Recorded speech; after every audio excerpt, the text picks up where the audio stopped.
Hi, and welcome to Six Figure Signature Offers, the podcast for women in business who want to create brands that become the hot tamale of their industry and sold out scalable offers that bring home the bacon without burning them out. I'm your host, online business strategist Robin Birkin. I've gone from managing 8-figure marketing budgets and big teams to creating 2 multi-six-figure businesses in part-time hours by design. If you're ready to attract Cloud9 clients in droves, sell out your scalable offers, and not bring your laptop to the beach, then welcome, let's go. So on the 26th of February, I posted on Instagram that I was completely over generative AI. And then in early March, on the 4th of March, I posted that I had moved over to Claude.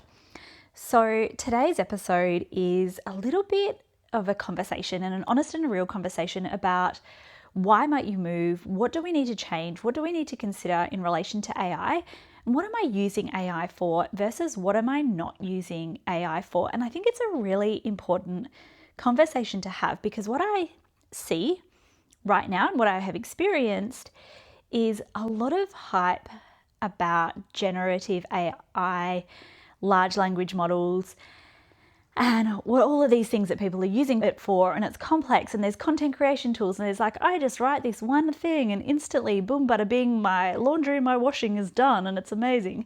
And I also want to have a very real conversation, because there is still a lot of shit online. And if you are caught up in the entrepreneurial space, I think there is also a lot of hype that is not necessarily reflective of the wider population. So today I am speaking about why I quit Chat GPT, what the move over to Claude looked like, how I'm using Claude, and how I'm not using Claude. Now, the other thing that I have is I posted a free migration guide. There's no opt-in or anything behind it, but if you are looking at migrating or even just setting up your account on Claude, this is a Google document of this is what I did. This is how I got all of my data out of Chat GPT. And a lot of the stuff that you see online says, oh, just go to this tab and then click export all. And number one, you probably don't want to just import every single thing that you've ever put into Chat into Claude. But also number two, I actually didn't have that button or functionality on mine. So you will learn this is exactly what I did, and this is exactly how I have set up my Claude. So if you've been using ChatGPT, or if you haven't even been using ChatGPT, but you're like, what is all this Claude shenanigans hype about? And you want to set it up, you can see exactly how I have set mine up, because when I initially did it, there was a little bit of a culture shock. And there's also this understanding that you need to have is that Claude works on a limited amount of tokens. So that means that it will have a certain amount of, memory juice power that you have access to every, let's say, 24-hour period. But there are some things in relation to your setup that might mean that you very, very quickly burn through your tokens before you've even asked a question. So you will see exactly how I've laid out my Claude. There is no opt-in or anything required. You can just message me for it on Instagram and I will happily send it your way. So 26th of February, I posted online that I was considering a U-turn hard from ChatGPT, especially for content.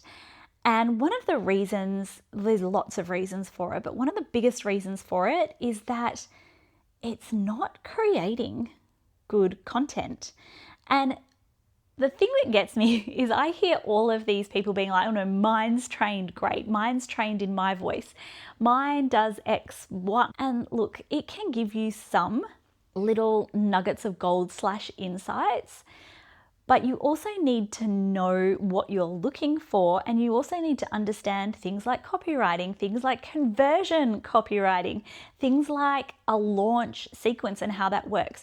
And if you don't understand that, and if you don't understand that what you're looking for is not fundamentally good or high converting, you might look at it on the surface and be like, oh yeah, it says it's handling an objection, or it's got like a hot take or a contrarian take. That sounds great, without actually understanding that potentially the thing you needed that post or that sales page to do is actually the exact thing that is missing. And Deloitte did a study on AI content and found that trust drops 144% if a user suspects that your content has been created by AI.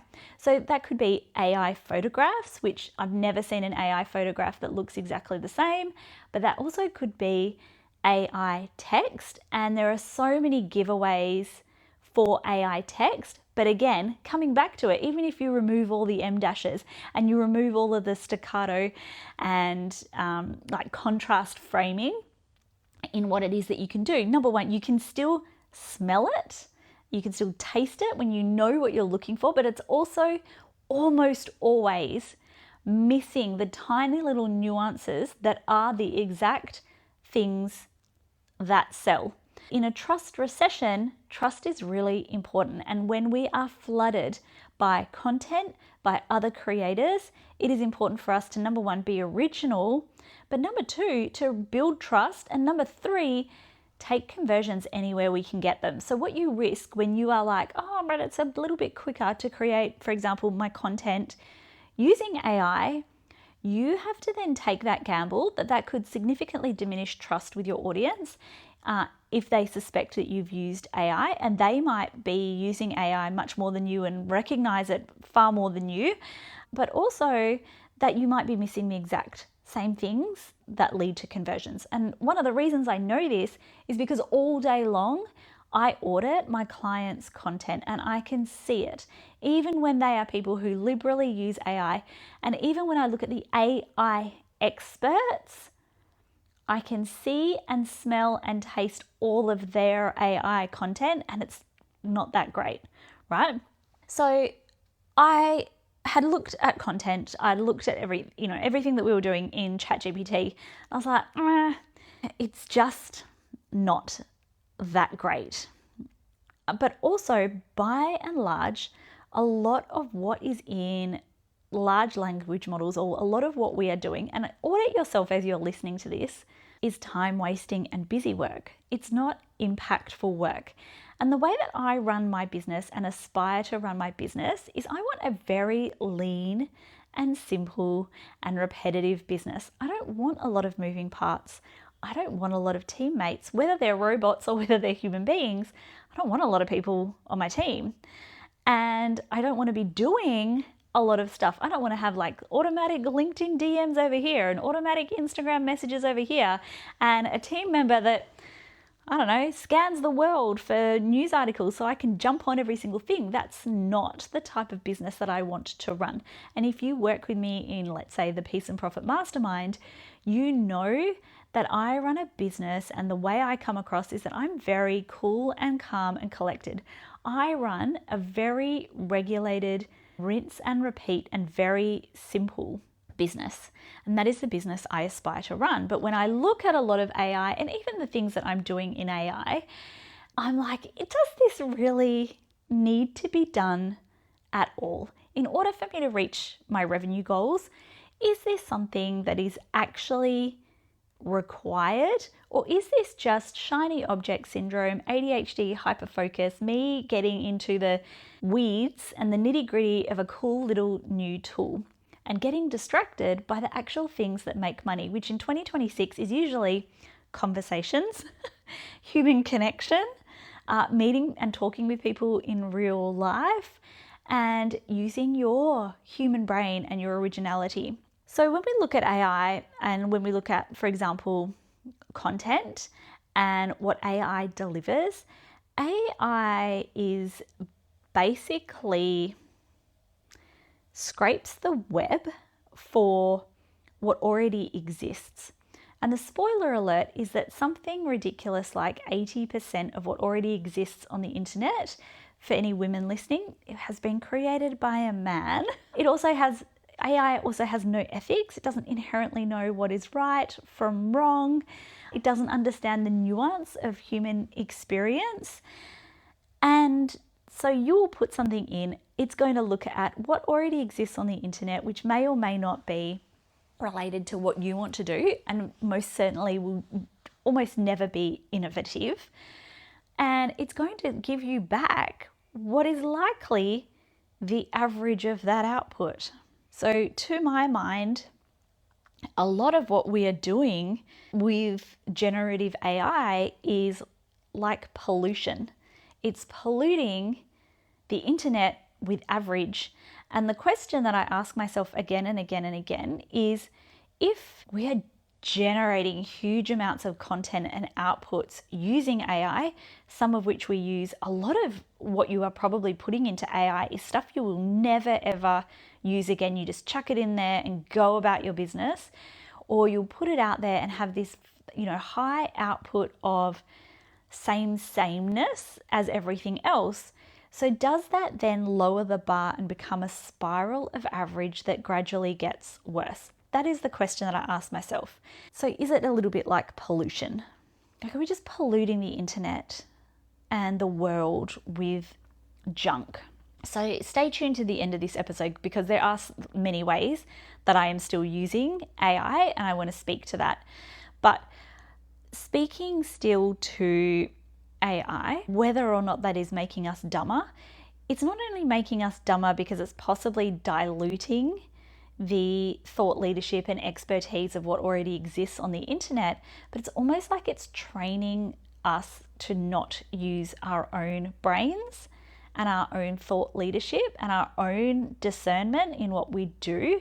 And so therefore, you might be a highly experienced marketer like me. I've been in the marketing industry for like 25 years. And yes, the speed is great, but is that training us to stop thinking? And I think to my kids at the moment, we're on school holidays, and the more that they go on screens, the more they lose the ability to think creatively about what to play. And they keep coming to me with like, I'm bored. And all they want is for the computer to entertain them. And so I think for us as adults using large language models, are we training ourselves in that same way to then be like, oh my God, like I can't think for myself and I can't create content for myself because I've kind of got into this habit of not being able to think through something. So I wonder whether in using large language models, training our brains not to think. And I think it was Sam Altman, the head of Chat GPT, once said that humans will end up paying for AI in the same way that they pay for water. Like, it will become that inherently essential because we will have trained our brains to not think independently. And that scares me. The data risks of sharing all of these things with AI scares me. When we are like, come and take over this, what could potentially happen? Thinking to, the best case scenario of something going wrong is it could delete a whole bunch of files. But the best case or the worst case scenario, even if it's not now, but in the future, I'm like, what happens if all of my login was leaked and therefore it had all of this confidential data or all of these links, or somehow someone could get into my computer and literally just take everything? I don't know, right? And there's been stories of something called OpenClaw, which is literally where it takes over your computer, I think, but where OpenClaw has, thinking that, oh, this is something that's going to help, purchase thousands of dollars worth of things on your credit card because it's thought that it was helping and that was what it asked for. So, and then there's the ethics of it. So what kind of was the nail in the coffin for me about quitting Chat GPT was because Chat GPT and none of the AI large language models are squeaky clean. So if you're looking for an AI model or even a company that is squeaky clean in the tech space, you are not going to find it. You're probably not going to find it in any of the companies that you use. And it was big in the news that Chat GPT had signed a contract with the US government when Claude said that's not ethical. Claude and Chat GPT had kind of gone behind the back of the world in doing that, whilst publicly announcing that, yeah, like, whoa, what's with that? Meanwhile, the conversation no one's talking about is that Meta and Google had already given full permissions. So this is where there was a mass exodus to Claude, because a lot of people felt like, well, at least Claude has some, or Anthropic, the company of Claude, has some form of ethics. And they do have a philosopher whose job is to literally, to model inside of the Claude unit how to have ethics and all of that kind of, well, I don't even know if it's ethics, but like what's right and what's wrong. They're trying so hard to do that. So that was sort of the nail in the coffin when I was like, I'm 100% quitting ChatGPT and I'm moving over to Claude. And the reason why I didn't just quit all AI is, number one, I do believe there are benefits to using AI. And number two, there are still some things that we're using it for that would then just drop off the face of the earth had we just quit willy-nilly. So I moved over to Claude and I am still gradually setting up my Claude. The reason being is that it's very easy to get sucked into a rabbit hole of generative AI, but again, calling you back to, is this a little bit of shiny object syndrome and busy work rather than impactful work? And again, human conversations are where you will make money, whereas just messing about in some software that's a shiny little tool, like, oh my God, I can produce all so much stuff, is actually in many cases not going to be the most impactful work. And you probably know exactly what you need to do to make more money. And there's all kinds of ways that all of our brains are trying to help us avoid doing that, because we're getting a better dopamine hit from, putting in this stuff. And then it's almost like the concept of random rewards, like a slot machine. Pull the lever on the slot machine, and 1 time out of 5, it's going to land on something that goes ding, ding, ding. Ditto with large language models. It's giving you that dopamine hit because you never know at what point you are going to put something in and get something out that you think is reasonably good. Surfing is the same, emails are the same, social media with endless scroll is the same. So it's really important that you become aware of when you are getting sucked in to the matrix of the random rewards concept, exactly like slot machines. So I'm very gradually building out my Claude as I go, but here are the things that I am using Claude for.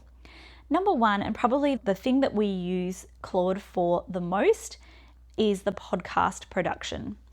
So I'm not anti-AI for every little thing that you say. So I do not want on any planet a team of 30 AI staff completing all of this work for me.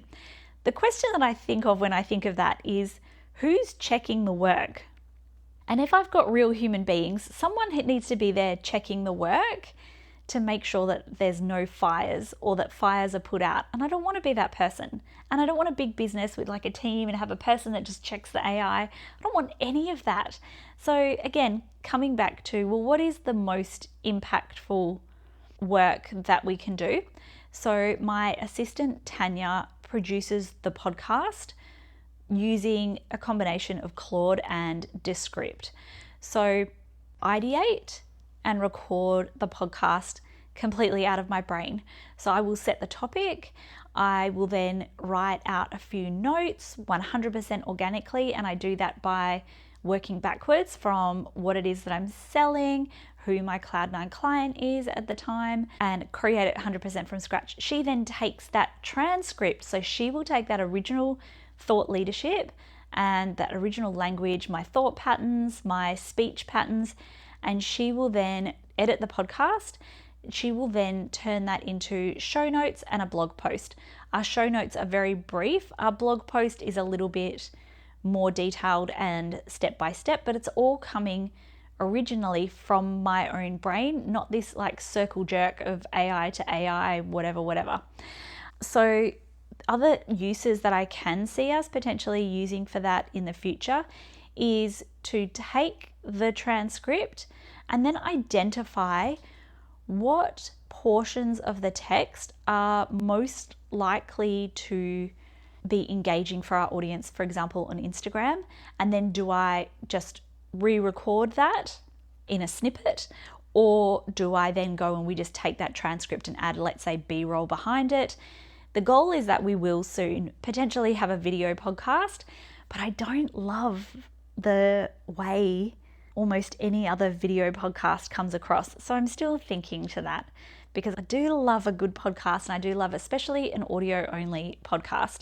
The other thing that we could potentially use Claude for in relation to our podcast production is to consider seeing whether Claude can suggest other ancillary topics that might be related to, if I've got one core idea, how can I then distill that into other smaller ideas, whether that's by looking at the transcript and taking out one or two of the topics that I discuss in there and then running that through like an SEO filter or something like that. But we're not doing that yet. We simply at this point take that, create a blog post, and then create show notes out of that process. The next thing, which I have fallen on the bandwagon of doing, is the daily briefing.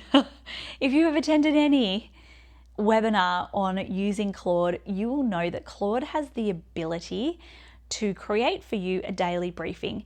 Now, I've iterated this daily briefing several times. Is it perfect? Not yet. But again, I'm only really spending tiny pockets of time creating and doing this because it's not the most essential and impactful work.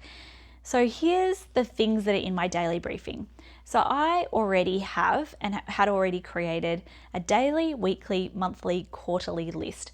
What are the things that I'm doing from a business and a home perspective weekly? So let's say every Tuesday, what do I have to do around the house? Maybe it's, I don't know, every Monday, for example, I do the grocery shopping. So what are the things that are just the non-negotiables in my brain?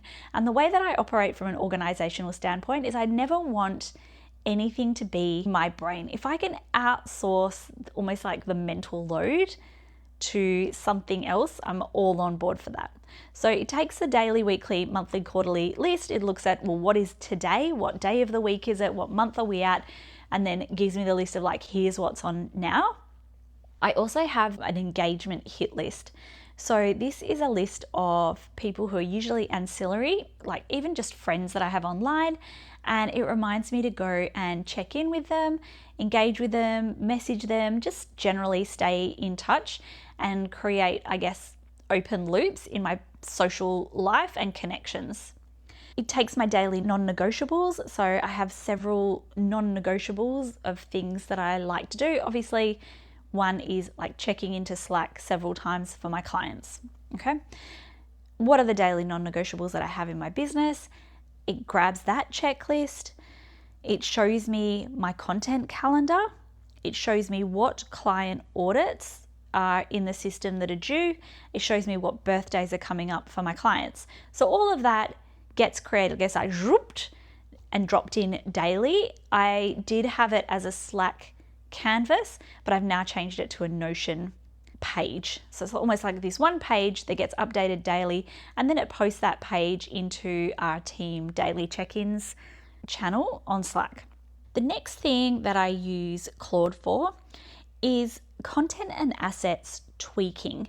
So it doesn't create my content. I'm fighting so hard to keep that space in my brain and flex that muscle. Does it take longer? It 100% takes longer. I'm in the process at the moment of creating a product called Traction, which is all about how to create a content cadence that allows you to publish frequently, regularly, with high converting content. But as part of that, I am so 100% committed to creating all of the hooks and creating all of that sample inspirational information from scratch. it is taking up so much of my brain space, but I think it's so important to create that rather than just being like, oh, I could do this in 2 seconds using Claude, but actually generate things that are not as, again, high converting as they would be otherwise. So as I'm creating all of this in Traction, it's literally only launching as a $27 offer, but I'm creating that because I want to create this local app that you can put on your computer that you can use to really quickly and simply create content. And this is a really good metaphor for the way that I see Claude working for us in the business in the future. It's designed for efficiency, not to replace thoughts, if that makes sense. So what I am doing is creating content myself using my brain, but going back to AI where things need tweaking. So for example, ads. I had an ad that just wasn't generating a good quality of leads. And I can see the leads when they come through into the system for business to business, whether they're a good quality or not a good quality. And I was like, this just isn't it. And so what I did was go back to Claude and I said, hey, this is the caption for my ad, but I need to be signaling far clearer who this ad is targeted towards. Can you suggest where I can potentially edit this in order to ensure that the quality of leads improves? And then it's given me some suggestions of what I can do and change, and it worked. It was great. In sales pages, I will go through the sales pages and I will usually section by section do things like I might post the headline, tagline for the offer and say, is there, like, without taking away or changing anything I've written, is there any way that I could grammatically tighten this up? I will then go through, for example, let's say I'm doing an online course and I will go through the modules and say, how can I create more open loops within this module description? I will go through other copy through a sales page and write, how can I create more internal urgency? So, and what I will always write when I'm doing sales pages is, please don't rewrite this. I want you to highlight where I could change this and then make a suggestion so that it's not wholesale rewriting my sales page with garbage, but that it's saying to me, well, look, this section here, you could write something like this. And that still helps me to understand what's changing, how it's changing, and where I can potentially get better myself at writing my sales page. I will go through and review the transcripts of webinars. I haven't done a webinar in my business in a very long time. I have a webinar coming up on the 22nd of April though, which is going to be exceptional. And I'm already working on the slides for it. If you are someone who wants to make money in between launches and also make sure that your launches increase launch on launch and that one launch's revenue or isn't ride or die revenue, like not your whole business isn't make or break based on the success or lack thereof of one launch, you need to come to this workshop. We are going to live on this workshop map out a full 12 months of promotions that are also going to be, not only it's going to be simple, but it's also going to make sure that you are not dependent on the success or lack thereof of a launch. So definitely come to that if you want to, but I've been doing this a lot for clients, which is I have created a skill in Claude based on my own criteria after auditing several clients' webinars recently together with Claude. It's still very much me going through line by line, but my clients provide me with the transcript, and then using the Claude skill, I go through and say, right, here's where in this webinar we really could have made improvements, and this is what I would suggest for next time. The other thing that I've been doing is every month inside the Peace and Profit Mastermind, we produce a magazine for our clients. And it's something that is a fan fave. Folks in the mastermind love receiving it because what it also does is it goes through, here's the next 3 months of events that we have coming up. Here's the replays / new things in the portal, things to update yourself with. Here's, what else is happening inside the mastermind, what's coming up. And what it also does is I always will have a couple of deep dive articles on different things that I see coming up again and again and again. So what we've been doing is uploading some of the transcripts from just the group calls and saying to Claude, like, here's the transcripts. What are the common themes here? And where might there be gaps in the curriculum that we need to plug to ensure that we have our clients are high converting, doing all the right things? What do I need to adjust? What articles can I add into the magazine? And I've created a skill in Claude to help me do that. My favorite thing to do with Claude is get Claude to create either dashboards, HTML artifacts, and or Notion databases. That's probably my favorite thing to do is I'll say, take this and create a Notion database for that. So I can take content that I might have had previously in an Excel spreadsheet or somewhere, and it will just go zhoop and then drop it into Notion. So it's made a lot of that grunt work faster. And when I think to the way that I want to use tools like Claude, it is exactly for that grunt work. Every time I'm typing something out, I'm like, why am I typing this out? Surely Claude could do this process for me. That's the thinking that I have. So I would never outsource, or like the goal is never to outsource my thought leadership or me as the CEO. The goal is to replace work that an intern or, I don't know, like a little squirrel in a little room on a computer, like just going bing, bing, bing, bing, bing, bing, typing it out. That's the goal of what Claude would do for me, not outsourcing decisions, content, things that should be original. And creating Notion data dashboards and pages is my favorite thing to do in Claude. I can clearly create infographics for myself and dashboards for myself, reporting templates, Kanban boards, calendars. It's great for that. And I've also created educational games for my kids. So I created the most epic times table game, and I created a cool spelling game to help my kids. I am amazed at the coding ability of generative AI. I do also use Canva sometimes for coding, if that's helpful to you. Here's what I don't do, which I'm sure you've probably already gathered. Content creation, hooks, email writing, sales writing, titles, anything. I will sometimes give it a title and riff a little back and forth, but by and large, I'm coming up with all of that stuff myself from my own head. My podcast ideas and my podcast script, again, from my own head. And I don't even care if it's not catchy, if I'm not fast paced, if I'm not like fast everything, perfect script. That's what I want. I want more mistakes because I want you to know that this is me, a human, taking care of what I want, not just spitting out pollution and garbage. Anything high level or outsourcing my own inherent intelligence and skill, and again, my knowledge, my expertise, and my decision making, they are all still things that I am doing myself.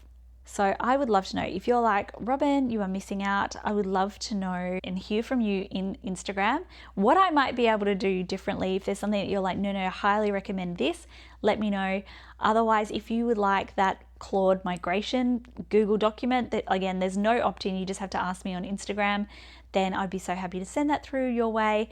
And if you would like to know how to stack cash between launches, then definitely come over to my upcoming workshop. It's going to be a done with you workshop where we're going to go and create your next 12 months together. I cannot wait. So I will see you there, and thank you so much for tuning in today. Bye for now.